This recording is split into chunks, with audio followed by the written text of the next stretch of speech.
Bu 10 gecənin qədrini bilin, kiçik qardaşınız üçün sizə deyirəm. Bu 10 gecəyə elə yerə meyrac eləyə bilərik ki, heç kəsin ayağı ora dəyməyib.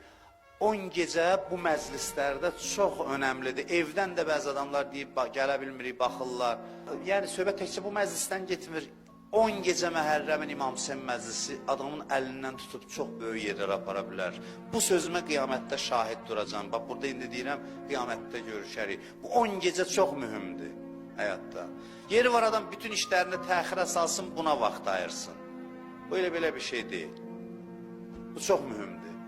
Hər gecə bir irfan mərhələsidir. İmam əlimizdən tutub aparır. 10 gecəyə adam deyirəm də gedər Allaha ən yaxın nöqtəyə gedər çatar. Buna mən cavab deyəm nə mənada, istinadım Qurana və hədislərədir. Hətta Quranda deyilir bu 10 gecəyə Allah and içir. Və ləyalin əşr.